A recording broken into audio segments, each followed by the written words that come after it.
For the latest in strategic affairs, subscribe to our YouTube channel. Click the bell icon for updates. Hello and welcome to StratNewsGlobal and welcome to this special show on the visit of US Secretary of State Anthony Blinken. I have with me Ambassador Arun K. Singh. He was India's ambassador to the US in 2015, if I'm not mistaken, sir. 2015, 2016, in that time. And he's also a member of the National Security Advisory Board. So he knows both the all angles of the US visit. So welcome, glad to have you. Thank you, Surya. Glad to be here.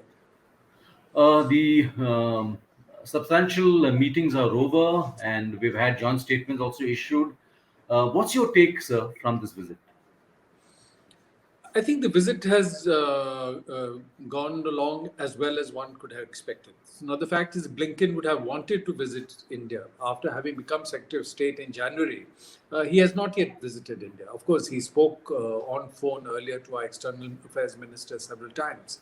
And Lloyd Austin, the US Secretary of Defense, had visited India in March. So that was certainly a cabinet level visit during the Obama administration.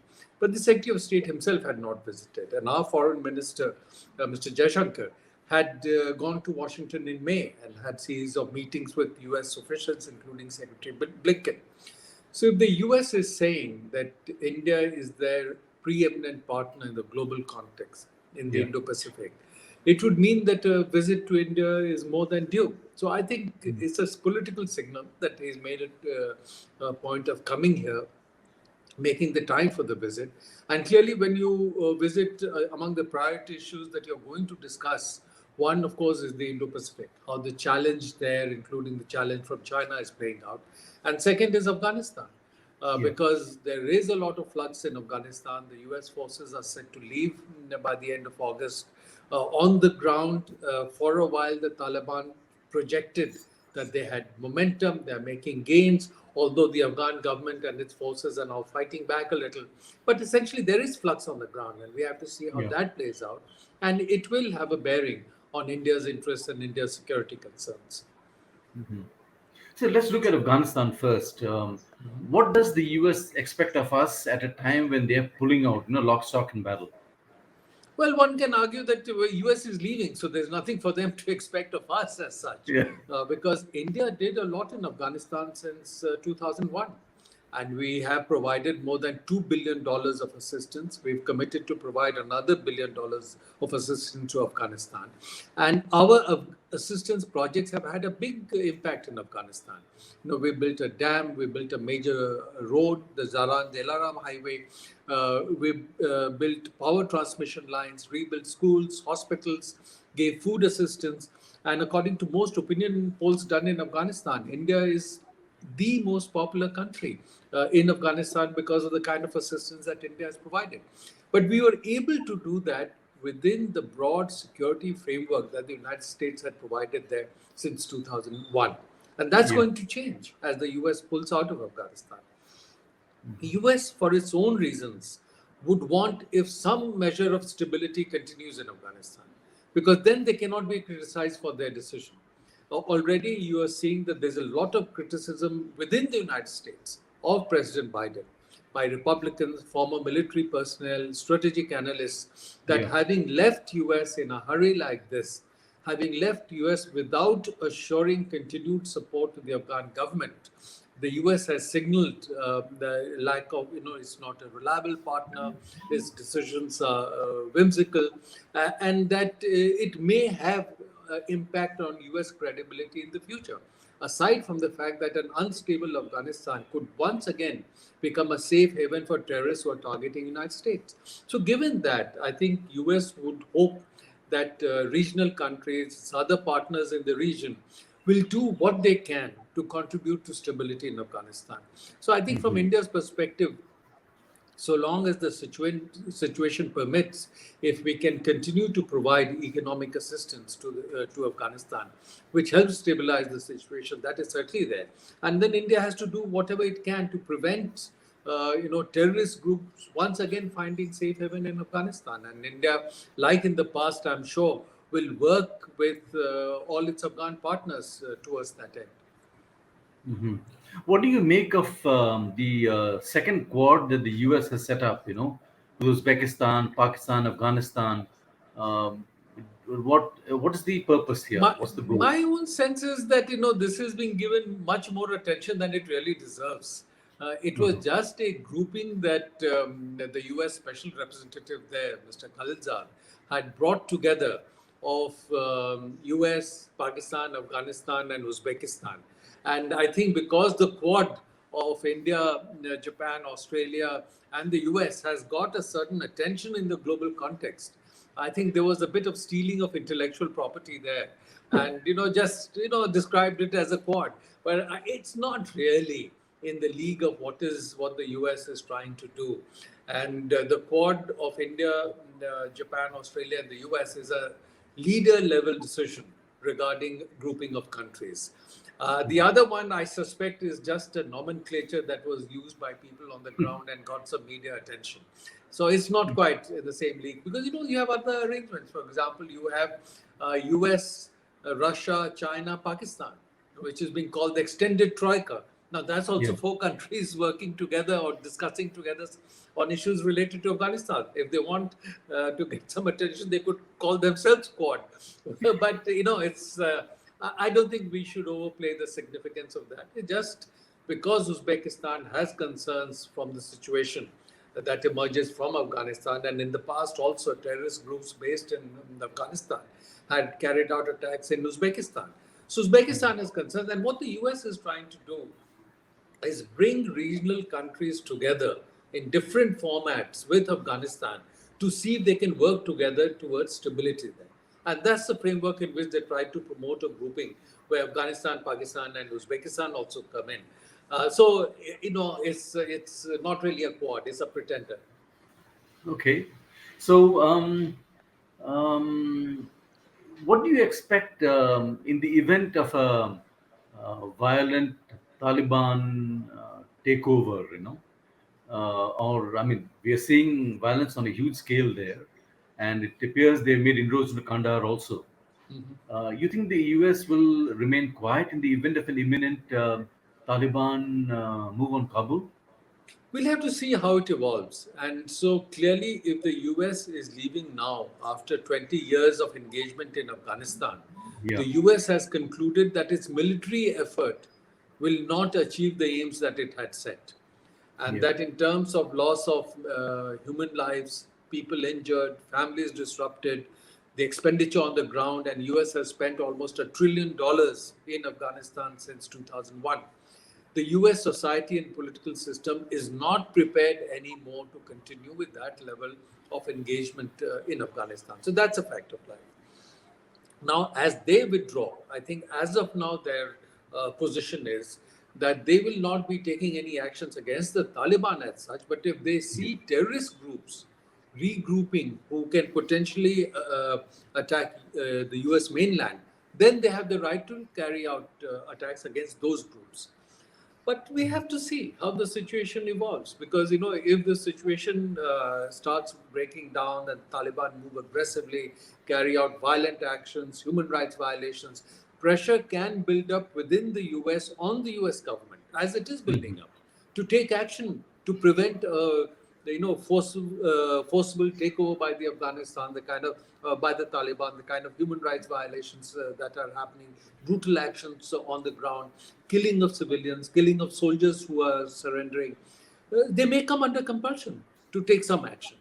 But I suspect if they do take that action, it will be more symbolic than Yeah. aimed at bringing about substantive change. Because it's not just there, even in Syria, for example. US has from time to time taken some action to show that it is taking action. And I Yeah. think the fact is we have to conclude that so long as it's not a group that is aiming to target the US through terrorist action, as far as the US is concerned, they would like to bring to an end the involvement in Afghanistan. And I think from India's perspective, we will have to see where our interests are. And if the Taliban takes over in a manner that India sees that there is a threat to its interests, then there are many leaders in Afghanistan, groups in Afghanistan who are opposed to the Taliban, and they will Yeah. work to protect their interests. And India will have to assess where its interests lie. I'm looking at some of the pictures on Twitter, which showed Foreign Ministry Wang Yi with the Taliban delegation. Interesting, I mean, everybody seems to be hedging their bets, reaching out to this group. We still haven't. Do you expect some kind of a regional effort? I mean, I know this is strictly not an India-US thing, but do you expect some kind of a regional effort then? When you say regional effort, what do you mean? A regional effort in the context of Afghanistan? Well, obviously the neighbors, Afghanistan's Yes. neighbors, Well, and account India as a neighbor. sure, attempts have been made. And if you saw when the US itself in March announced a series of initiatives on Afghanistan, and Secretary Blinken had written a letter to President Ghani saying that there's a need to move forward with the reconciliation process. And at that time, they gave a draft of an agreement that the government and Taliban could look at. Of course, that made no progress. But at that time, they also came up with the idea of a regional conference where different countries were brought together through an initiative also of the United Nations. But that did not make much progress. And the fact is, at the moment, we have to accept that to some extent, Pakistan has influence on the Taliban and is able to influence, processes that are being put together. And Pakistan would do its best to prevent India being part of any regional arrangement that is discussing Afghanistan. And so long as other countries need Pakistan at this moment to get a dialogue going with the Taliban, they will not push Pakistan beyond a point. So I think in India, we'll have to acknowledge that. And India's effort has to be, as in the past, to continue to work with the Afghan government. And the Afghan government and Afghan leaders themselves are very supportive and very demanding of India playing a role in the context of Afghanistan. So that will have to be the route for us to play the kind of role we want to do in Afghanistan to protect our interests. Mm-hmm. So you may recall, way back in 2001, I remember when India had decided to open its consulates in Afghanistan. And many countries, of course, Pakistan was vehemently opposed, and many of the Western countries also, concerned because of what they felt would be Pakistan's reaction. But it was the Afghan government at that time that took the decision that India must go ahead and open its consulates in Afghanistan at Jalalabad, Kandahar, Herat, and Mazar-e-Sharif, because they believed that India was in a position to make a major contribution through its economic assistance. So ultimately, we have to be guided by the decision that the Afghan government, a legitimate Afghan structure, takes and work with that. So on the Indo-Pacific and Quad, any takeaways there?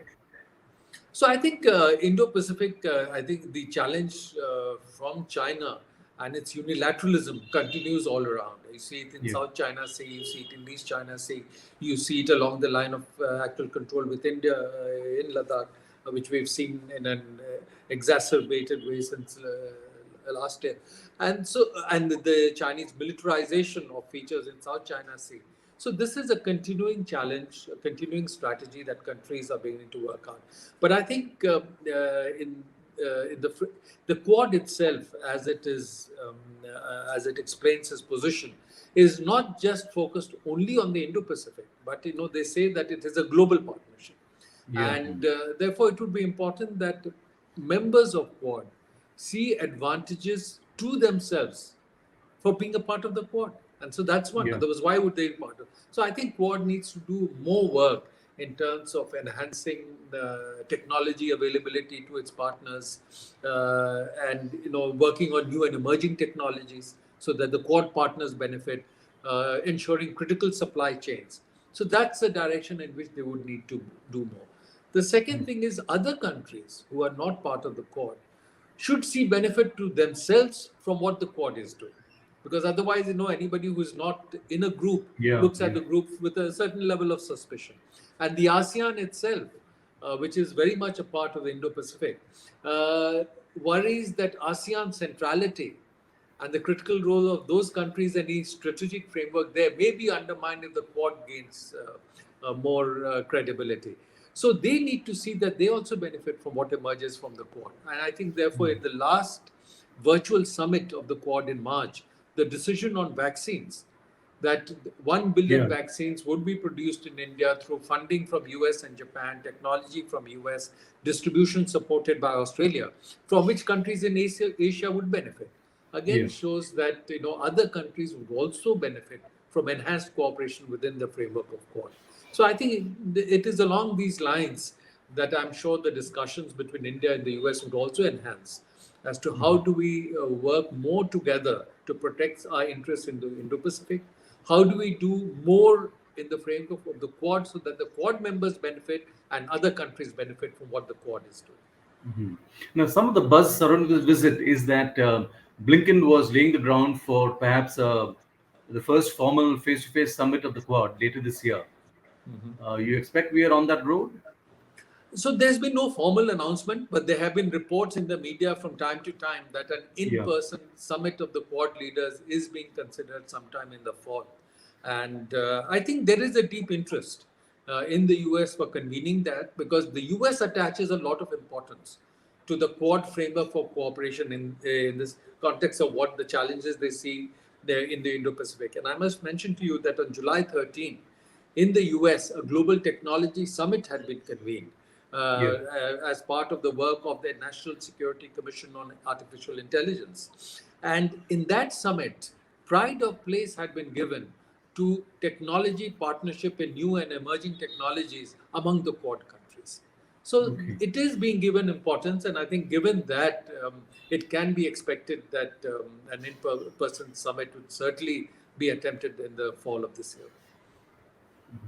So, last question on this whole thing about human rights and democracy. Do you think Blinken read the Riot Act?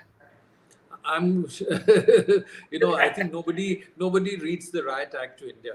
You may recall that in 1998, when India had done the nuclear tests, India had come under international sanctions, and many countries were very upset with India, critical of India. India stood its ground.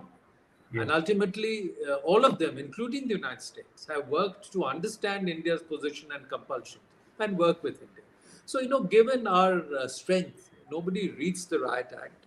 The people approach issues from the perspective of their political compulsions. And in the US, there is a political compulsion of the Obama administration, of the Biden administration, to show that they are active internationally in the context of what they see as human rights issues.